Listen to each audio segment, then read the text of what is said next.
Alors, le projet, il a démarré en fait après avoir éliminé en fait tous les symptômes de la fibromyalgie. Je me suis rendu compte que ma flore n'était pas me causait des inconforts intestinaux bon, assez classiques pour tout un chacun. Hein. Et du coup, je me suis vraiment penché sur la présence, enfin le rôle en fait des probiotiques et comment je pouvais réensemencer ma flore. Parce que même avec une alimentation vivante que j'avais adoptée pendant ma guérison, eh bien, ça n'était pas suffisant pour, on va dire, avoir une flore performante. Et du coup, j'ai commencé en fait à par prendre les probiotiques qui me semblaient les plus complets, c'est-à-dire les micro-organismes efficaces, parce que c'est eux qui ont déjà une symbiose de 80 micro-organismes. Je me suis dit 80 micro-organismes, c'est déjà beaucoup, et ça devrait déjà être beaucoup mieux que ce qu'on trouve dans le commerce. Du coup, j'ai acheté 10 litres de M, et en fait, j'ai pris pendant 2 mois ces 2 litres de M avec des voilà, c'était quand même relativement intensif comme prise, pour un résultat qui n'était pas exceptionnel. Voilà.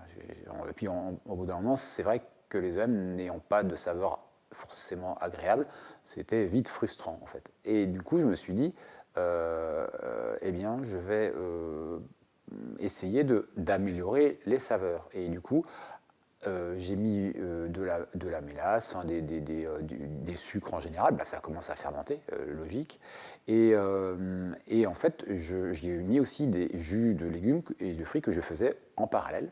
Et puis petit à petit, je me suis mis à fermenter comme ça des fruits et des légumes, des jus de fruits et des légumes, avec aussi du kéfir, du kombucha, enfin voilà, des choses que j'avais déjà expérimentées dans le passé.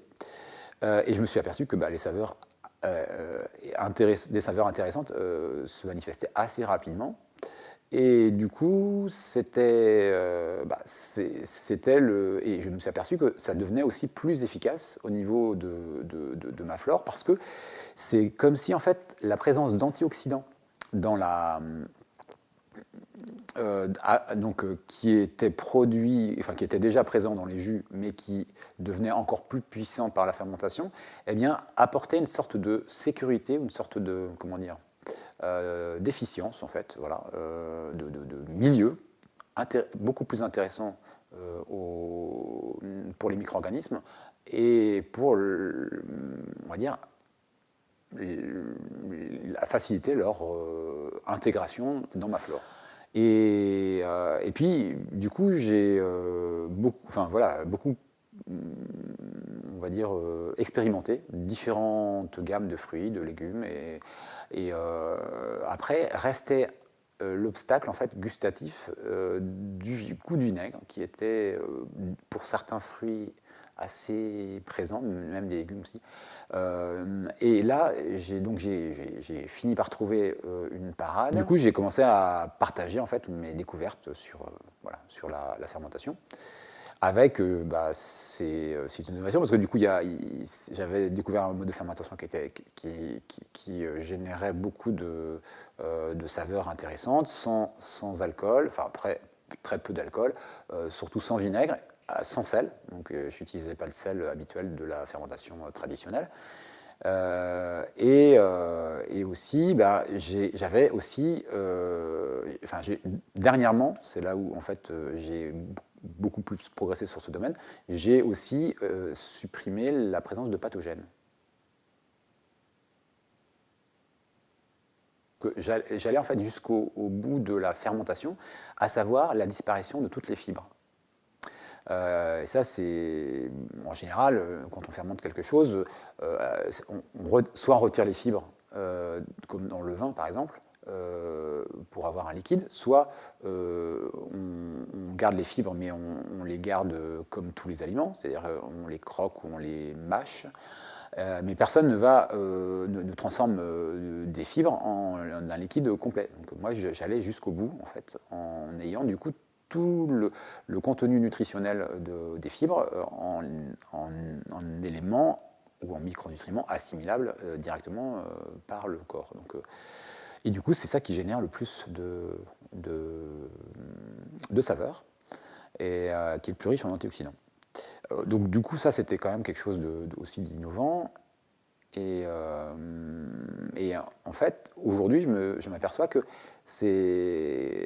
cette richesse en antioxydants permet de faire des fermentations un petit peu comme en traditionnel, c'est-à-dire en gardant l'aspect de l'aliment, mais en se servant de l'élixir qui a été fabriqué avec toutes les fibres, pour apporter toutes les saveurs que n'apportent pas les fibres parce qu'elles sont encore présentes dans les aliments. Et surtout, ça permet d'avoir des fermentations courtes d'aliments entiers, découpés, on va dire. Comme avec des avocats ou avec des noix aussi, des noix ou des amandes. Donc ça fonctionne aussi très très bien. Et au début, bien sûr, je me suis intéressé à tout ce qui était sucré, aux fruits sucrés, bon, assez classique. Mais l'attirance pour les saveurs, on va dire,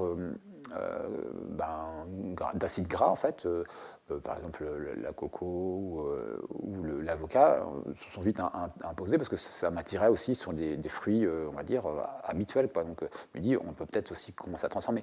Bon, par contre, ça, c'est quelque chose qui n'existe pas, hein. Personne ne fermente des avocats ou du gras, hein. Le seul gras qu'on peut avoir, c'est éventuellement du soja qui possède un tout petit peu de gras, mais c'est vraiment très très peu. Le reste, voilà. Je commence maintenant à proposer des kits de fermentation de ces fruits voilà, qui sont proposés donc, lors des formations, parce que ça me semble important d'avoir déjà des bases en fermentation et aussi dans une vision globale. Donc j'enseigne en fait, je donne des recettes lors des formations pour fermenter ces aliments de façon assez rapide.